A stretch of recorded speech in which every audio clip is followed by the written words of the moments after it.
জন্য প্রার্থনা জানাই। তিনি যেখানে থাকুন, ঠাকুরমা স্বামীজির চরণে ভালো থাকুন। ভারাক্রান্ত হলেও আমাদের জীবন চালাতে হয়, জীবন থেমে থাকে না। আজকে শুভ সন্ধ্যায় আপনারা হয়তো অনেকেই জানেন, যেহেতু আপনারা খুব ফোকাসড, আমি যেটুকু বিশ্বাস করি আপনাদের দেখে, আগামীকাল আচার্য শঙ্করাচার্যের জন্মতিথি। এই সুপ্রতীক বাবু এখান থেকে ক্লাস নিয়ে বাইরে বসে যখন চা খাচ্ছিলেন আমাকে বললেন, আমি বললাম যে বাচ্চাদের মধ্যে শঙ্করাচার্য আলোচনা করলেন, খুব ভালো কথা। এইখান থেকে শুধু ভবানীপুরের দিকে জিজ্ঞেস করুন তো, প্রত্যেকটা লোককে কেউ জানে যে কাল শঙ্করাচার্যের জন্মতিথি? ওই শঙ্করাচার্য কেউ জানে না ভারতবর্ষে। আমরা ভুলতে বসেছি, যেরকম মহাপুরুষকে আমরা ভুলে গেছি। আমরা শুধু আলোচনা করবো, আমরা শুধু ভাববো, কোনো আমরা জানবো না। তার জন্য দায়ী আমরা নিজেরা। আজকে আমাদের বাড়ির ছেলে মেয়েদেরকে আমরা শিখাইনি। খুব দুঃখের সাথে বলি, কদিন আগে রবীন্দ্রনাথের জন্মদিন গেল। আমাকে একটা অনুষ্ঠানে ডেকেছিলেন কর্মকর্তারা। আমি বললাম আজকে 25শে বৈশাখ আর 22শে শ্রাবণ ওনার মৃত্যুদিন। এই দুদিন ছাড়া রবীন্দ্রনাথকে আর মনে করেন? আজকে দেখেছেন আমাকে, ভালো কথা, রবীন্দ্রনাথ নিয়ে আমি যেটুকু পড়েছি বলবো, কিন্তু এই দুদিন ছাড়া কি মনে করেন? রবীন্দ্রনাথকে আমরা ভুলে গেছি। অথবা একজন ঋষি কবি, এত আমরা ভুলতে বসেছি। কিন্তু একটি গর্বের সাথে বলি, 365 দিন কোনো না কোনো জায়গায়, আনাচে কানাচে, সারা পৃথিবীর আনাচে কানাচে কোনো না কোনো জায়গায় ঠাকুরমা স্বামীজিকে নিয়ে কোনো না কোনো কর্মশালা হচ্ছে আজও। কারণ আমরা বিবেকানন্দের সাথে ঘুমাই, বিবেকানন্দের সাথে ভাবি। বিবেকানন্দ আমাদের সারা জীবনকে ঘিরে রেখেছে। ঠাকুরমা স্বামীজি আমাদেরকে এমন ভাবে তাদের জীবনের আদর্শ এত সুন্দর যে আমরা তাদেরকে বাদ দিয়ে নিঃশ্বাসও নিতে পারছি না। এটি প্রয়োজন ছিল ভারতবাসী, আর সেটি ভগবান শ্রীরামকৃষ্ণ দেব, মা সারদামণি দেবী, স্বামী বিবেকানন্দ দিয়ে গেছে। আসুন আজকে আমরা একটু শঙ্করাচার্যের জীবন নিয়ে আলোচনা করি। এই মহান মানুষ ভারতবর্ষকে সমৃদ্ধ করেছিলেন, ভারতবর্ষের আধ্যাত্মকে সমৃদ্ধ করেছিলেন। আজকে অনেক সুন্দর ঘরটায় বসে আছে, মা ঠাকুর স্বামীজি বসে আছে, সুন্দর লাইট জ্বলছে। আমরা অদ্বৈত বেদান্তে বিশ্বাস করি। শঙ্করাচার্যেরই পরবর্তী ধারা ভগবান শ্রীরামকৃষ্ণ ধরলেন। আর যদি শঙ্করাচার্য না আসতেন, আজকে আমি আপনি অদ্বৈত বেদান্তের কথা জানতাম না, আমরা হিন্দু থাকতাম না, আমরা হয়তো বৌদ্ধ হতাম। কারণ ভগবান বুদ্ধ আসার পরে, খুব ছোট্ট করে বলি তাহলে আপনারা বুঝতে পারবেন, আপনারা অতীতেও শুনেছেন, ভগবান বুদ্ধ আসার পরে তিনি নির্মাণ লাভের পথ দেখালেন। অত্যন্ত কঠিন পথ, যে পথ সাধারণ মানুষ আজকের দিনে বা তখনকার দিনেও নিতে পারতেন না। যার জন্য ভগবান বুদ্ধের পথ আস্তে আস্তে আস্তে আস্তে স্তমিত হয়ে গেল। তখন বৌদ্ধ ধর্মের উপরে মানুষের বিরক্তি এলো, এবং বৌদ্ধের যে লামারা, বৌদ্ধের যে পণ্ডিতরা, তারা নিজেদের মতন করে একটা ছক তৈরি করতে আরম্ভ করলেন, করে যার যার ভাগ করে নিলেন, তাদের নিজস্ব ধর্মের একটা আলাদা করে ভিত্তি তৈরি করলেন। এবং তারা এমনভাবে চেপে ধরেছিলেন ভারতবাসীকে, তখনকার দিনে যেটুকু ভারতবাসীর সংখ্যা ছিল, ভারতবর্ষের সার্বভৌমত্ব যেটুকু ছিল, প্রায় আমাদের যে হিন্দু, আমাদের যে অদ্বৈত বেদান্ত যে আমাদের সার কথা, সেটা আমরা প্রায় বুঝতে বসেছিলাম। আর হয়তো 100 বছর এরকম চলতে থাকলে আমরা হয়তো ভুলেই যেতাম। কিন্তু এরকমই অবস্থায় আচার্য শঙ্কর জন্মগ্রহণ করলেন। ভগবান পরশুরাম কেরালের কালাডি নামক একটি গ্রাম দিয়ে যাচ্ছিলেন হাঁটতে হাঁটতে। সেই সময় ভারতবর্ষের কঠিন অবস্থা। তখন তিনি একটা ব্রাহ্মণ পরিবারকে নির্দিষ্ট করে দিয়ে গেলেন যে আমি ভবিষ্যৎবাণী করে দিচ্ছি।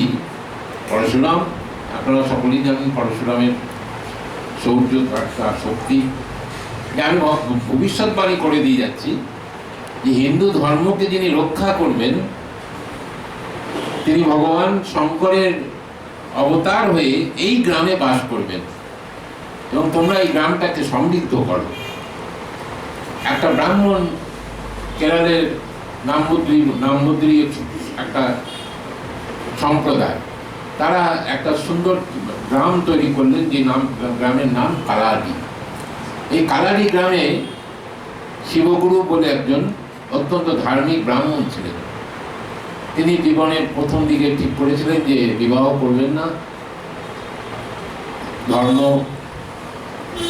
এবং আধ্যাত্মিকতার মধ্যে দিয়ে জীবন কাটাবেন, সাধনা করবেন, তপস্যা করবেন, এরকম একটা তার ভাব ছিল। কিন্তু যেহেতু তিনি বাবা মায়ের জ্যেষ্ঠ পুত্র, বাবা মা তাকে জোর করে অনেক বেশি বয়সে তিনি বিবাহ করলেন বিশিষ্টা দেবীর সাথে। বিশিষ্টা দেবীর সাথে বিবাহ করার পরে স্বাভাবিকভাবে তারা একটা সন্তান চাইলেন ভগবানের কাছে, ঈশ্বরের কাছে সন্তান চাইছেন। অনেকটা বয়স হয়ে গেছে বিশিষ্টা দেবী, কখনো তার সন্তান হয়নি। তখনকার দিনে যদি কোনো নারী, বিবাহিতা নারী সন্তান না হতো, তার মুখও দেখতে পারে। বিশিষ্টা দেবী এরকম একটা অত্যাচারের মধ্যে তার জীবন কাটছিল। তখন তারা ভাবলেন যে এই জীবন নিয়ে কি হবে, এই জীবন জঙ্গলে গিয়ে এই জীবন নষ্ট করে দেওয়া ভালো, বা জলে ঝাঁপ দিয়ে চলো আমরা আমাদের জীবন নষ্ট করে দিই। তখন তাদের মনে হলো যে আমরা যদি ঈশ্বরের কাছে প্রার্থনা করি, ঈশ্বরের কাছে, ভগবানের কাছে, শিবের কাছে গিয়ে প্রার্থনা করি, তাই জঙ্গলের ভেতরে গিয়ে একটি শিব মন্দিরে গিয়ে শিবগুরু এবং বিশিষ্টা দেবী দুজনে গিয়ে ভগবান শিবের আরাধনা করতে লাগলেন। এবং এমন শিব মন্দির যেখানে কোনোদিন কেউ মার্জনা করেনি, সেখানে কোনো জল দেওয়া হয় না, পরিষ্কার করা হয় না, এমতো অবস্থায় গিয়ে দেখছেন একটা নোংরা শিব মন্দির, সেখানে কেউ কোনোদিন শিবলিঙ্গতে জল পর্যন্ত পড়েনি, চারিদিকে মাকড়সার জাল। তারা দুজনে মিলে তাকে মন্দিরকে মার্জনা করলেন, মন্দিরকে পরিষ্কার করলেন। দিনের পর দিন তারা অনাহারে, অনিদ্রায়, স্বামী এবং স্ত্রী তারা দিনের পর দিন সাধনা করছে, ভগবানকে ডাকছেন, হয় আমাদের প্রাণ নিয়ে নাও, না হলে একটি পুত্র সন্তান দাও, বা একটি সন্তান দাও, পুত্র দাও বা কন্যা দাও, যে একটি সন্তান দাও। এমতো অবস্থায় তারা প্রায় জীবন প্রায় শেষ হওয়ার উপক্রম। শুধু যে চরণামৃত পান, সেই চরণামৃত পান করে থাকেন দুজনে। 47 দিন বাদে শিবগুরু এবং বিশিষ্টা দেবী ধ্যানস্থ অবস্থায় শিবগুরুকে এসে ভগবান শিব এসে তাদেরকে ধ্যান ভাঙিয়ে তাদেরকে বললেন যে তোমাদের সাধনায়, তোমাদের তপস্যায় আমি অত্যন্ত তুষ্ট। আমি তোমাদের ঘরে তোমাদের সন্তান হয়ে আসবো, তোমরা আর কষ্ট করো না, তোমরা গৃহে ফিরে যাও, শুধু বলো কিরকম সন্তান চাই। শিবগুরু বললেন, ভগবান জিজ্ঞেস করছেন কিরকম সন্তান চাই? খুব বিচক্ষণ, বুদ্ধিমান, কিন্তু স্বল্পায়ু হবে। আর যদি দীর্ঘায়ু সন্তান চাও তাহলে স্বাভাবিক সন্তান হবে। বুদ্ধিমান, বিচক্ষণ সন্তান হলে বাবা মায়ের গর্ব অনেক বেশি হয়। তখনই সঙ্গে সঙ্গে বললেন একজন বিচক্ষণ, স্বল্পায়ু হোক কিন্তু একজন বিচক্ষণ, বুদ্ধিমান এবং ধার্মিক সন্তান যেন হয়। তখন তিনি তথাস্তু বলে তাকে আশীর্বাদ করে চলে গেলেন। যথা সময়ে সন্তান সম্ভবা হলেন বিশিষ্টা দেবী, যখন তার বয়স 45। সংখ্যাটা দেখুন, 45 বছর বয়সে বিশিষ্টা দেবী সন্তান সম্ভবা হয়ে শঙ্করাচার্যকে জন্ম দিয়েছেন। 45 বছর বয়সে সন্তান সম্ভবা হয়ে সতী দেবী ভগবান মহাপ্রভু চৈতন্যকে জন্ম দিয়েছেন। 45 বছর বয়সে মাতা চন্দ্রামণি দেবী সন্তান সম্ভব হয়ে ভগবান শ্রীরামকৃষ্ণকে জন্ম দিয়েছেন। কি অপূর্ব মিল! চারের পিঠে পাঁচ, পাঁচের আগে চার, চার আর পাঁচ নয়। কি অপূর্ব সুন্দর মিল! তিনজনের তিন মহাপুরুষের ক্ষেত্রে একই মিল, কি অপূর্ব সুন্দর! অপূর্ব সুন্দর একটি সন্তান হলো, তারা জানেন এটি তাই তার শঙ্কর, ভগবান শঙ্করের নাম আদর্শে তার নাম দিলেন শঙ্কর। 6 মাস বয়সে শিশুরা কথা বলতে জানে না, কিন্তু এই শঙ্কর যেন স্পষ্ট কথা বলতে শুরু করলেন।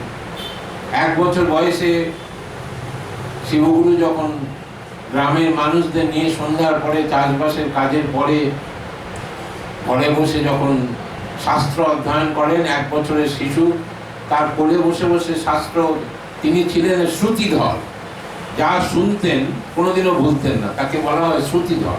তিনি অপরূপ তার স্মৃতিশক্তি ছিল, তিনি অসম্ভব তার শ্রুতিধর, তার ক্ষমতা ছিল। 3 বছর বয়সে দুর্ভাগ্যবশত শিবগুরু চলে গেলেন। মাতা বিশিষ্টা কি করবেন, ও দুর্ভাগ্যের সঙ্গে লড়াই করে তিনি কি করবেন ভাবতে পারছেন না। এমতো অবস্থায় শিশু শঙ্করের হাত ধরে তিনি তার পিত্রালয়ে চলে গেলেন। পিত্রালয়ে গেলেন বটে, কিন্তু শান্তি পেলেন না, কারণ শিশু শঙ্করকে তো মানুষ করতে হবে, তাকে গুরুগৃহে পাঠাতে হবে, গুরুগৃহে পাঠাতে হবে, তার বীজ ব্যবস্থা করতে হবে, তার পৈতের ব্যবস্থা করতে হবে, তার বিবাহের ব্যবস্থা করতে হবে। তখনকার দিনের মা বাবার সব তাড়াতাড়ি করতে হয়, পর পর পর পর করে যেতে হয়। তাই তিনি আবার ফিরে এলেন পতিগৃহে, যে স্বামীর ভিতর থেকে যাওয়া যাবে না। তিনি আবার এসে তার সন্তানের জন্য তাকে গুরুগৃহে নিয়ে গেলেন। গুরুগৃহে যাওয়ার পরে গুরু তাকে বলছেন, তুমি এমন সন্তান জন্ম দিয়েছ যিনি জগৎ বিখ্যাত হবেন, আমি ওকে কি পড়াবো, আমি ওর কাছ থেকে শিখছি। 3 বছরের শিশু, তাকে তিনি যা বলছেন, তাকে তিনি সেই যে কথাগুলো বলছেন শাস্ত্রের কথা, তিনি পণ্ডিত মশাই অবাক হয়ে যাচ্ছেন। 5 বছর বয়সে তার কইতে দেওয়া হলো, দ্বিজত্ব হলো। দ্বিজত্বের পরে ভিক্ষা করতে হয়, তিনি ভিক্ষা করতে বেরিয়েছেন। ভিক্ষা করতে করতে কোনো বাড়িতেই কোনো ভিক্ষা পাচ্ছেন না। একটি বাড়িতে গিয়ে দরজায় কড়া নেমেছেন, ভগবতী ভিক্ষাং দেহি। তো বলছে, তোমাকে আমি কি ভিক্ষা দেবো, আমার ঘরে একটা দানা চাল নেই, আমি কিচ্ছু খেতে দিতে পারছি না আমার সন্তানদের, আমার স্বামী শয্যাশায়ী হয়ে পড়ে আছে, তুমি যা পারো আমাকে দাও। তখন তিনি খুঁজে পেতে পুড়িয়ে একটা শুকনো আমলকি এনে তাকে দিলেন। সেই শুকনো আমলকি নিয়েই তিনি একটি গাছের তলায় বসে মাতা লক্ষ্মীকে আহ্বান করলেন, হে মা লক্ষ্মী, তুমি ধনের দেবী, তুমি ধানের দেবী, তুমি ঐশ্বর্যের দেবী, কেন তাহলে এই পরিবার না খেয়ে আছে, কেন তারা কষ্টে আছে? তুমি মা আমাকে দেখা দাও, তুমি এদের কষ্ট দূর করো। মাতা লক্ষ্মী তাকে দেখা দিলেন শঙ্করাচার্যকে। শঙ্করকে দেখা দিলেন, বললেন যে তুমি যে এদের জন্য বলছো, এরা কোনোদিন কাউকে ভিক্ষা দেয়নি, কোনোদিন কাউকে ভালো করেনি, এরা কোনোদিন কারো ভালো চায়নি, তুমি তাদের জন্য কেন তুমি বলছো? কেন গো মা? তারা তো আমাকে ভিক্ষা দিয়েছে, আমাকে তো একটা আমলকি ভিক্ষা দিয়েছে। মাতা লক্ষ্মীও বিপাকে পড়ে গেলেন ছোট্ট শঙ্করের কাছে। মাতা লক্ষ্মীও তার কাছে হার মানলেন, তথাস্তু। পরের দিন সেই মাতা যিনি ভিক্ষা দিয়েছিলেন, দেখছেন সকালবেলা উঠে চারিদিকে স্বর্ণ আমলকি ছড়িয়ে আছে, জ্বালা ভরা চাল, ঘর ভর্তি আনাজ। তার স্বামী সুস্থ হয়ে উঠে বসেছেন, বলছেন আজকে আমি চাষ করতে যাব, আমার শরীর ভালো হয়ে গেছে। মাতা লক্ষ্মী ঘরের চারিদিকে তার গাথা ছড়িয়ে পড়লো। তখন তার বয়স 5 বছর। তাকে ঘিরে তিনি শুধু হরিণের চামড়া পরে থাকেন, তার কোনো বস্ত্র পর্যন্ত নেই। মাতা বিশিষ্টা খুব কষ্ট করে কাঠ কুড়িয়ে নিয়ে এসে কাঠ বিক্রি করে কোন রকম মাতা এবং তার পুত্রের কোন রকম ভিক্ষা করে চলে। কেরালের রাজা রাজশেখর, নাম করা রাজা, পণ্ডিত রাজা, তিনি এই কথা শুনে তিনি তার প্রধানমন্ত্রীকে পাঠালেন শঙ্করের কালালি গ্রামে। তাকে দিয়ে একটা একটা উপহার দিয়ে পাঠালেন। কি উপহার দিলেন?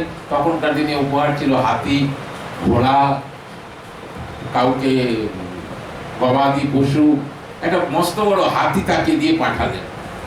তখন শঙ্কর বলছেন যে হে রাজ আমুক্ত, তুমি, আমি আমার মাথা খেতে পাই না, অত বড় হাতিকে আমি কি খাওয়াবো? তুমি এই রাজার এই উপহার তুমি ফেরত নিয়ে যাও। রাজার উপহার ফেরত দিয়ে দেবে, তাহলে তো তার গর্দান যাবে। তখন সেই মন্ত্রী খুব বিপদে পড়লেন, রাজার উপহার ফেরত নিয়ে যাবো। রাজার উপহার তিনি ফেরত নিয়ে যাওয়ার সময় তিনি সবার গ্রামের মানুষ ভীষণভাবে কষ্ট পাচ্ছেন যে শঙ্করের বরদান যাবে। ইতিমধ্যে কয়েকজন পণ্ডিত শঙ্করের কথা শুনে তার এই বালকের, এই দিব্য বালককে দেখবার জন্য তারা বহু দূর দূর দেশ থেকে পণ্ডিত, 7 জন পণ্ডিত এসছেন শঙ্কর গৃহে। এসে বিশিষ্টা দেবীর কাছে তারা আতিথ্য গ্রহণ করেছে যে তোমার সন্তানকে আমরা দেখব। সন্তানকে দেখে তাকে তার কুণ্ডলী তৈরি করলেন। কুণ্ডলী তৈরি করতে করতে হঠাৎ তারা গম্ভীর হয়ে গেলেন। তখন মাতা বিশিষ্টা জিজ্ঞেস করছেন যে তোমরা এরকম কথা বলছিলে এতক্ষণ ধরে আমার শঙ্করকে নিয়ে, এত তারা তোমরা ভবিষ্যৎবাণী করলে সে এই করবে, সেই করবে, দিগ্বিজয় হবে, সে ভারতবর্ষে নাম করা মানুষ হবে, সে আধ্যাত্ম জগতে শিরোপা হবে, সে বহু গ্রন্থ রচনা করবে, কিন্তু হঠাৎ তোমরা থেমে গেলে কেন? বলে তার 8 বছর বয়সে মৃত্যু যোগ। স্বল্পায়ু সন্তান চেয়েছিলেন মাতা বিশিষ্টা দেবী এবং শিবগুরু। 8 বছর বয়সে তার মৃত্যু যোগ আছে। যদি সে ঈশ্বরের আশীর্বাদ পায় তাহলেই আরো 8 বছর তার আয়ু বাড়বে। মাত্র 8 বছর হতে বাকি আর মাত্র 2 বছর। মাতা বিশিষ্টার মন কেঁপে উঠল। কি শঙ্কর সব জানেন, সব বোঝেন, বিজ্ঞ সন্তান, 6 বছর বয়সে তার 60 বছরের বুদ্ধি। মাতা বিশিষ্টা দেবী নিয়মিত আলোয়াই নদীতে স্নান করতে যান। আলোয়াই নদী, আলোয়াই একটা গ্রামের নাম। এখন সেই নামে রেল স্টেশন আছে, আপনারা বেড়াতে গেলে আলোয়াই রেল স্টেশন দেখবেন। আসলে এই নদীটির নাম পূর্ণা, অর্থাৎ মাতা দুর্গার নামে এই নদীটির নাম। এই নদী ওখানকার মানুষের কাছে আমাদের পবিত্র গঙ্গার মতন ওখানকার নদী, পূর্ণা বলে নদী। সেই নদীতে তিনি প্রতিদিন অনেক দূর হাঁটতে হাঁটতে তাকে যেতে হয়, স্নান করতে যায়। একদিন অনেক বেলা হয়ে গেছে, মাতা স্নান করে ফিরছেন না। বালক শঙ্কর খুব চিন্তায় পড়লেন, মাতার এত বিলম্ব হওয়ার কারণ কি? তিনি সেই নদীর দিকে হাঁটতে আরম্ভ করলেন। হাঁটতে হাঁটতে গিয়ে দেখছেন ঘাটের কাছে গিয়ে মাতা মূর্ছিতা হয়ে পড়ে আছে, কেউ তাকে দেখবার নেই। মাতা মূর্ছিতা হয়ে পড়ে আছে। তাড়াতাড়ি করে মাতাকে তিনি শুশ্রূষা করে তুললেন। বলে তুমি কাল থেকে আর যাবে না স্নান করতে? বলে না, আমি তো রোজ স্নান করতে যাই, আমি তো কেশবের মন্দিরে, ভগবান শ্রীকৃষ্ণ কেশবের মন্দিরে রোজ পুজো দিয়ে আসি, তোমার কল্যাণের জন্য পুজো দিয়ে আসি, আমাকে বাবা তুমি বারণ করো না। না, তুমি কাল থেকে যাবে না। আমি আজকে যদি আমার সাধনা যদি শ্রেষ্ঠ হয়, আমার সাধনা যদি সত্য হয়, তাহলে আলোয়াই নদী আমার বাড়ির পাশ দিয়ে প্রবাহিত হবে। আমার বাড়ির পাশ দিয়ে প্রবাহিত হবে আলোয়াই নদী। হ্যাঁ, পরের দিনই হয়নি। হ্যাঁ, আজকের ছেলেমেয়েরা, ছোট ছোট ছেলেমেয়েরা বলবে পৃথিবীর ইতিহাসে বহু নদীর মুখ ঘুরে গেছে ভূমিকম্পেতে। পৃথিবীর ইতিহাসে বহু সমুদ্র ভেঙে এদিক থেকে ওদিক চলে গেছে। দীঘার সমুদ্রের সকলেই দীঘার সমুদ্রের কথা বলে যে ভেঙে ওদিক থেকে ওদিক চলে গেছে, ওটা নাকি কাঁথির দিকে ছিল। পুরনো ইতিহাস সবাই বলে, আপনি আমি দেখান জানি না। কিন্তু এটাও তো ঘটনা, সাধনা, শঙ্করের সাধনা তো মিথ্যে না। হঠাৎ একদিন খুব বৃষ্টি, বর্জন করতে করতে আলোয়াই নদী কালাডি গ্রামের পাশ দিয়ে প্রবাহিত হলো। একটি গবাদি পশু, একটি মানুষের কোনো ক্ষতি হলো না। কালাডি নদী সত্যি সত্যি, এই আলোয়াই নদী সত্যি সত্যি কালাডি গ্রামের পাশ দিয়ে প্রবাহিত হলো। চারিদিকে শঙ্করের গাথা, চারিদিকে মানুষ দলে দলে হাজারে হাজারে শঙ্করকে দেখতে আসছেন। শঙ্কর তাদের সবাইকে একটি কথাই বলছেন, আমি কিছু করিনি, যা করেছেন ঈশ্বর, যা করেছেন আমার শঙ্কর ভগবানই করেছে। তখন তার 8 বছর বয়স হতে চলেছে। মাতাকে বলছেন, দেখো মা, আমার তো আয়ু মাত্র 8 বছর, আবার পৃথিবীতে তারা আবার জন্মাতে হবে। শুধু যদি আমি সন্ন্যাস নিই তাহলে পবিত্র জীবন হবে। বিরজা হোম করে যদি আমি সন্ন্যাস নিই তাহলে আমাকে আর মনুষ্য জন্ম জন্মাতে হবে না। পৃথিবীটা বড় কঠিন জায়গা। ভগবান সুখদেব, ছোট্ট করে বলি, আজকে সময় একটু কম আছে, ব্যাসদেব যখন সাধনা করলেন, তপস্যা করলেন ঠিক পুত্রের জন্য, সুখদেব তার মাতৃগর্ভে এলেন। কিন্তু তিনি এমনই মহান ঋষি, তিনি এই জগতে কল্যাণে, জগতের দুঃখ দেখে তিনি আর জন্মাতে পারছেন না, ভূমিষ্ঠ হতে পারছেন না। তখন ব্যাসদেব আবার সাধনা করতে করতে তিনি জানতে পারলেন যে সুখদেব এই কঠিন পৃথিবীতে জন্মাতে চাইছেন না। তখন তিনি ভগবান বিষ্ণুকে প্রার্থনা করছিলেন। ভগবান বিষ্ণু বললেন যে তুমি তাহলে একটা কাজ করো, গো সিংহ, অর্থাৎ গরুর যে সিংহ, সিং, তার ছুঁচলো জায়গাটা কল্পনা করুন, সেই ছুঁচলো গো সিংহের যে উপরি ভাগ, সেইটুকু কষ্ট দূর করে দাও পৃথিবীর থেকে। পৃথিবী থেকে তো কষ্ট দূর করা যাবে না। আজকে আপনার এই কষ্ট আছে, কালকে ওই মার কষ্ট আছে, কালকে ওই মার কষ্ট আছে, আজকে আমার কষ্ট আছে, কালকে ওই মার কষ্ট আছে, আমাদের এই বা দিদিভাই চলেই গেলেন, এরকম সকলেরই জীবনের প্রত্যেকেরই কিছু না কিছু ব্যথা আছে, বেদনা আছে, কষ্ট আছে। আজকে আবহাওয়া খারাপ, অনেকে আসতে পারেননি, তারা বাড়িতে বসে কষ্ট পাচ্ছেন, আহা অমরদাদি কি বললো কে জানে, আমরা জানতে পারলাম না। এই মনে, সকলের মনে একটা দ্বিধা, দ্বন্দ্ব, কষ্ট, পৃথিবীটা ভরা কষ্টে। আজকে বহু লোকের কাছে বহু টাকা আছে, বহু বাড়ি আছে, গাড়ি আছে, আছে আছে, মনে কিন্তু শান্তি নেই, মনে কিন্তু আনন্দ নেই। সেই জন্য সুখদেব জন্মগ্রহণ করতে চাইছেন না। সেই জন্য গোসিংহের উপরে যে দুঃখ, যে কষ্ট, যে ব্যথা, যে বেদনা, সেই বেদনাটিকে তিনি সরালেন ব্যাসদেব। সুখদেব জন্মগ্রহণ করলেন। কে সুখদেব? আপনারা সকলেই জানেন।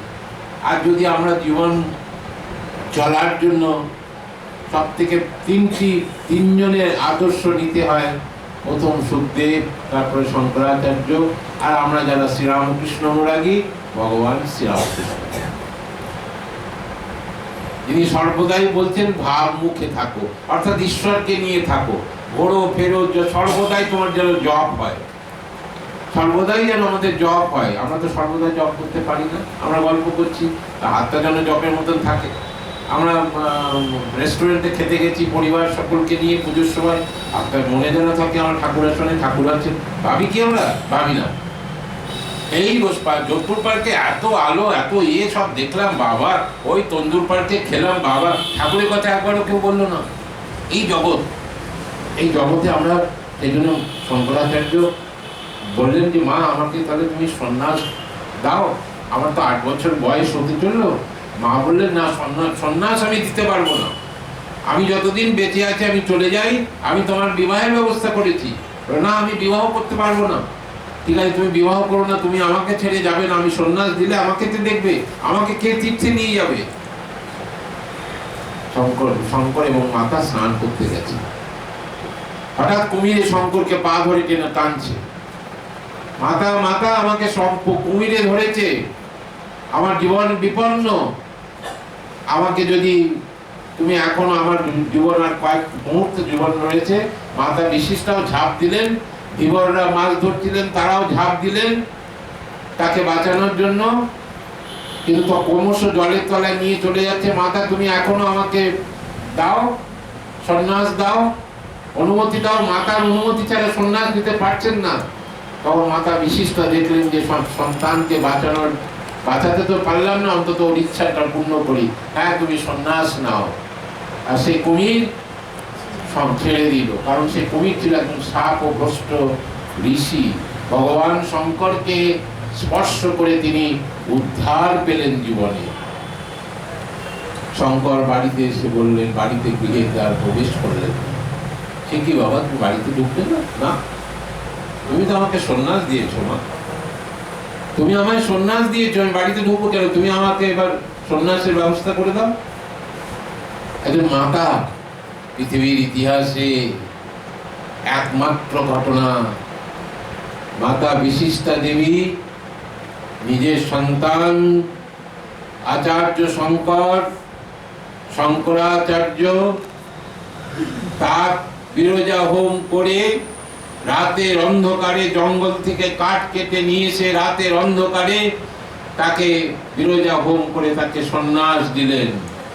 বললেন, তুমি কাছাকাছি একটা কুটিরে থাকো, যাতে তোমাকে আমি রোজ দেখতে পাই, আর আমার অসুবিধা হলে তুমি আমাকে দেখতে আসতে পারো। বললেন, মা না, তা হয় না।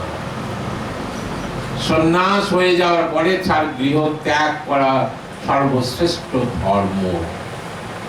আমি কেশবের মন্দিরে প্রার্থনা করে যাই, আমি গৃহ ত্যাগ করছি। বলে, না, তুমি আমার গ্রামের বাইরে থাকো, এই কালাডি গ্রাম, কালাডি গ্রামের বাইরে, তার চৌহদ্দির বাইরে থাকো, তাও না। আমি জগৎ কল্যাণে, জগতের অনেক কাজ বাকি আছে, আমার অনেক কাজ করতে হবে। তবে তোমাকে আমি কথা দিয়ে যাচ্ছি মা, তোমার যখন ইচ্ছা হবে আমি তোমাকে ঈশ্বর দর্শন করাবো, তোমার শেষ সময় আমি আসব এবং তোমার সৎকারও আমি করব। তিনটি আশ্বাস মাকে দিয়ে এলেন। তোমার সৎকারও আমি করব, তোমাকে আমি ঈশ্বর দর্শনও করাবো, আর তুমি যখনই চাইবে আমি তোমাকে দর্শন দিতে আসব। এই তিনটি আশ্বাস মাকে দিয়ে এলেন। চললেন শঙ্করাচার্য গুরুর খোঁজে। হাঁটতে হাঁটতে হাঁটতে হাঁটতে বহুদিন হাঁটলেন। প্রায় কোনো বইতে, তিনটি বই আমার কাছে আছে, তিনটি বইয়ের রেফারেন্সে কোথাও লিখেছে 147 দিন, কোথাও আছে 156 দিন।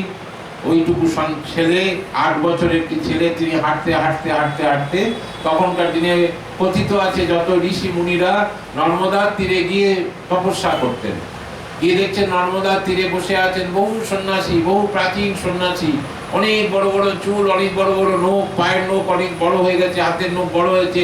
দিনের পর দিন তারা বসে আছে, তারা খাদ্য গ্রহণ করেন কিনা, তারা সূর্যে যান কিনা, তারা ঘুমান কিনা, কেউ বলতে পারবে না। এই মতো অবস্থা তাদের মধ্যে গিয়ে শঙ্করাচার্য খুব একটা কঠিন অবস্থায় পড়লেন। তোমরা এখানে কি করছো সবাই? বলে, আমরা এখানে সবাই অপেক্ষা করছি। কার অপেক্ষা? এই পাহাড়, এই পাহাড়ের গুহায় একজন ঋষি বসে আছে, বহু বছর ধরে তিনি তপস্যা করছেন। তপস্যা কার জন্য তপস্যা করছেন? ভগবান শঙ্করের অবতার আসবেন, তাকে তিনি তার গুরু দায়িত্ব বেদান্ত তার হাতে তুলে দেবেন। অদ্বৈত বেদান্তকে রক্ষা করবার জন্য ভগবান শঙ্করের অবতার আসবেন, তার হাতে তুলে দিয়ে তারপরেই তিনি ওই গুহার থেকে বেরোবেন। কিন্তু একটি শর্ত আছে, গুহায় প্রবেশ করবার আগে নর্মদাতে ভয়ঙ্কর বন্যা আসবে, সেই বন্যার জল যে আটকাতে পারবে, না হলে আমাদের গুরুদেব ভাসিয়ে নিয়ে চলে যাবে, অদ্বৈত বেদান্ত নষ্ট হয়ে যাবে, কেউ রক্ষা করতে পারবে না। তখন শঙ্কর 8 বছরের বালক, তিনি বললেন, চুপচাপ একটি মাটির হাড়ি নিয়ে এসে সেই ছোট্ট গুহার মাঝখানে তিনি দাঁড়ে রাখলেন। সেই বন্যার জল যেন সেই মাটির, তিনি তপস্যা করলেন ভগবান শঙ্করের, অর্থাৎ ভগবান মহাদেবের। সেই তপস্যার মধ্যে দিয়ে তিনি দেখতে পেলেন সমস্ত জল যেন সেই মাটি যেন শুষে নিল মাটির হাড়িতে। ভেতরে প্রবেশ করলেন গুহাতে, দেখছেন অন্ধকার, টিম টিম করে প্রদীপ জ্বলছে, কত বছর ধরে জ্বলছে কেউ জানে না। সামনে একটি কঙ্কাল, একটি মানুষের কঙ্কাল সামনে, তাকে চিনতে পারছেন না। প্রার্থনা করছেন শঙ্কর। আমাদের মনে হয়তো অনেকে প্রশ্ন আসে, সত্যি কি সব ঘটেছিল এই ভারতবর্ষে? সত্যি কি হয়েছিল? আমরা তো আধুনিক ভগবান দেখে অভ্যস্ত। আমরা তো কলকাতার উপনগরী দক্ষিণেশ্বরে ভগবানকে দেখেছি চলতে ফিরতে, আমরা তো ভগবানকে দেখেছি গল্প করতে, আমরা তো ভগবানকে দেখেছি কলকাতা শহরে এসে বিভিন্ন বাড়িতে যেতে, বলরাম বাবুর বাড়িতে যেতে, গিরিশের বাড়িতে যেতে, রামবাবুর বাড়িতে যেতে, দীনানাথ বসুর বাড়িতে যেতে। তাহলে কি এই জগতে সত্যি ঘটনা ঘটেছিল? হ্যাঁ মা ঘটেছিল। ঘটেছিল বলেই আধুনিক ভগবান আবার মানুষের মধ্যে মানুষ ভগবান হয়ে এসেছিলেন, ভগবান শ্রীরামকৃষ্ণদেব। শঙ্করাচার্য যদি আজ আমাদের রক্ষা না করতেন, আমাদের ধর্মকে, আমাদের বেদান্তকে রক্ষা না করতেন, ভগবান শ্রীরামকৃষ্ণ জন্মাতেন কিনা সন্দেহ, বিশ্বজননী মা শারদামণি দেব জন্মাতেন কিনা সন্দেহ, অখণ্ডের ঘরে শ্রেষ্ঠ ঋষিকে জাগাতে পারতেন কিনা শ্রীরামকৃষ্ণদেব, বিবেকানন্দ তৈরি করতে পারতেন কিনা সন্দেহ। আগে যার জগৎ সমক্ষে আমাদের কি পরিচয় হতো আমরা জানি না। সেই ভগবানের কাছে কি প্রার্থনা করলেন, দেখছেন সেই কঙ্কাল থেকে আস্তে আস্তে মানুষের একটি অবয়ব তৈরি হলো। সেই অবয়ব জেগে উঠলেন, শঙ্কর আমি তোমার জন্য 1000 বছর ধরে এখানে অপেক্ষা করছি, আমি তোমার জন্য অপেক্ষা করছি, তোমাকে আমি অদ্বৈত বেদান্তের সিদ্ধান্তগুলো দিয়ে যাব। তুমি সবার আগে কুমারীল ভট্টকে গিয়ে পরাজিত করো, তারপরে তুমি দিগ্বিজয় হতে পারবে। এই কুমারীল ভট্টকে অনেক বড় ইতিহাস ছোট্ট করে বলি। আজকে আপনাদের বোধহয় ইভা দিদিকে নিয়ে কিছু আলোচনা আছে।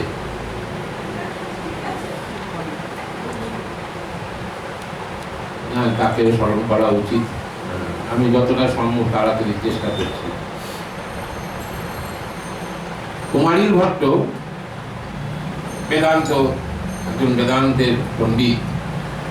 তিনি বৌদ্ধ ধর্মাবলম্বীদের ভেতরে ঢুকে তিনি ছদ্মবেশে তাদের মধ্যে ঢুকে তাদের গ্রন্থ, তাদের পথ, তাদের আদর্শ শিখবার জন্য ভেতরে প্রবেশ করেছিলেন।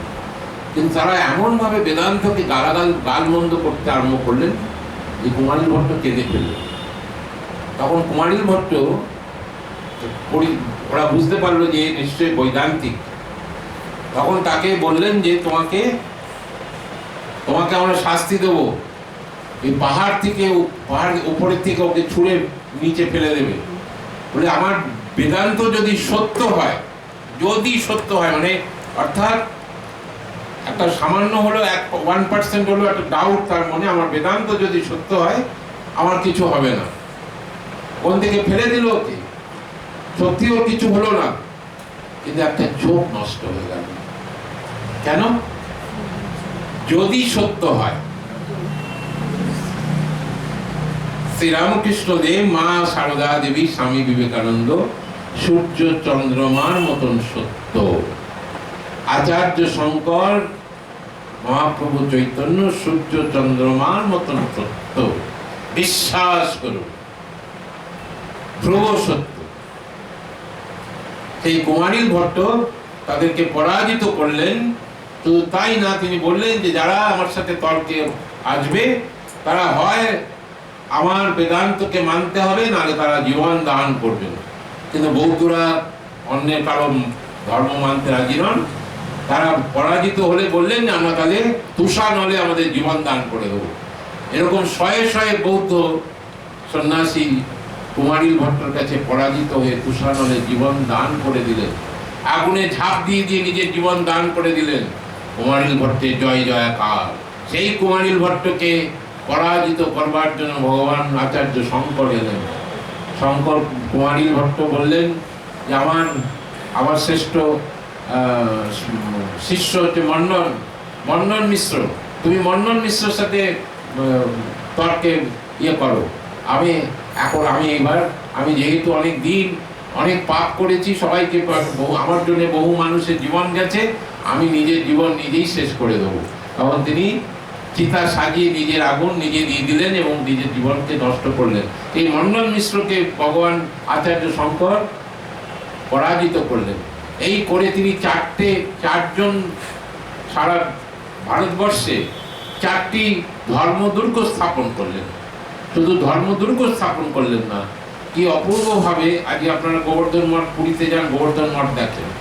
আমি 4টে দুর্গের কথা একটু শর্টে আপনাদের পড়ে শুনিয়ে দিই, তাহলে তাড়াতাড়ি শেষ করতে পারবো। সিঙ্গেরি মঠ আপনারা গেছেন হয়তো অনেকে, সিঙ্গেরি মঠ, গোবর্ধন মঠ পুরীতে, সারদা মঠ, সারদা মঠ হচ্ছে উত্তরাখণ্ডে, এখন উত্তরাখণ্ডের মধ্যে বোধ হয়, যেহেতু ইউপি ভাগ হয়েছে। আর জ্যোতির মঠ। আর এই চারজন আচার্য হচ্ছেন সুরেশ্বর, একজন হচ্ছেন পদ্মপাদ, এই মন্ডন মিশ্র যার কথা বললাম তার নাম দিয়েছিলেন পদ্মপাদ। আর হস্তামলক, হস্তামলককে মুক ও বধির, তিনি কথা বলতেন না, তিনি নাকি মৃত হয়ে গিয়েছিলেন। একজন সন্ন্যাসী তাকে স্পর্শ করার পরে তার জীবন ফিরে পেয়েছিল, কিন্তু তিনি কথা বলতে পারতেন না। তখন তার বাবা মা এসে শঙ্করাচার্যকে বললেন যে তুমি এ তো কথাবার্তা বলতে পারে না, তুমি ওকে নিয়ে নাও।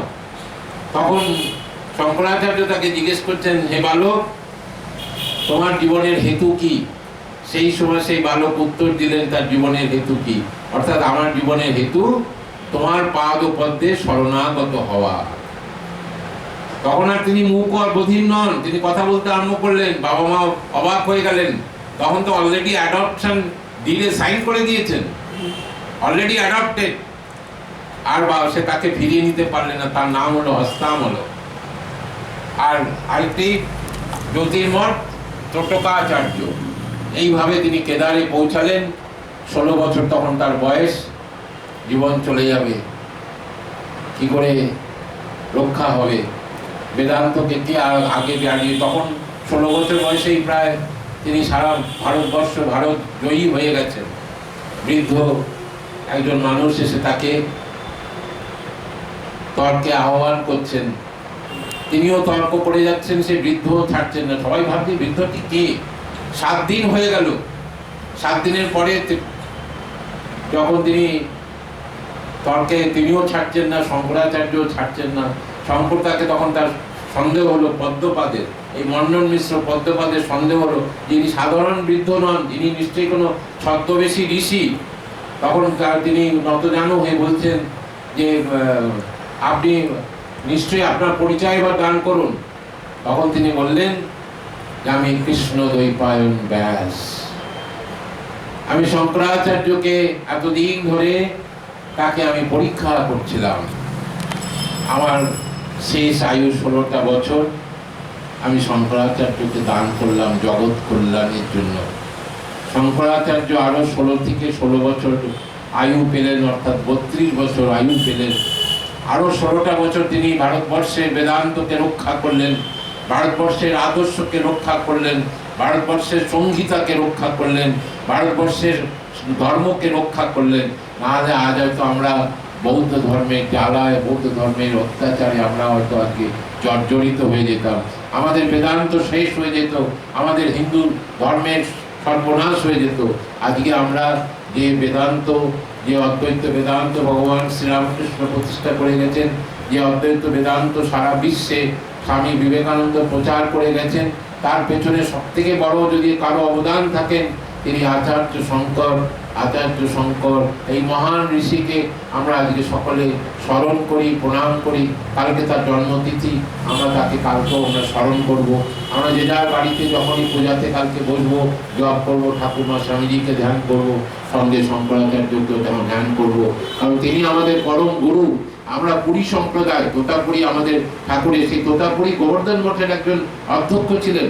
যে আমরা পুরী সম্প্রদায়, অর্থাৎ শঙ্করাচার্যের যে 4টি ভাগ, সেই পুরী সম্প্রদায় আমরা হচ্ছে, তাই সেই বংশের ঠাকুর যেহেতু পুরী সম্প্রদায় তোতাপুরীর কাছ থেকে দীক্ষা নিয়েছিলেন, সেই জন্য আমরাও শঙ্করাচার্যের মানে ডাইরেক্টলি অর ইনডাইরেক্টলি আমরাও শঙ্করাচার্যেরই শিষ্য এবং পরবর্তীকালে ভগবান শ্রীরামকৃষ্ণদেবের শিষ্য। আমরা শঙ্করাচার্যকে আবার প্রণাম জানাই, আভূমি প্রণাম জানাই ঠাকুরমা স্বামীজি এবং সমস্ত পার্শ্বদের রাতুল চরণে। আপনাদের সকলকে আমার প্রণাম, শ্রদ্ধা, ভালোবাসা, নমস্কার। সকলে ভালো থাকুন। ইবা দিদি যেখানেই থাকুন, সুস্থ থাকুন, ভালো থাকুন। মা ঠাকুর স্বামীজি আপনাকে রক্ষা করলেন, এই বিশ্বাস রেখে আজকে আমরা এখানে শেষ করলাম। সবাই সুস্থ থাকুন, ভালো থাকুন।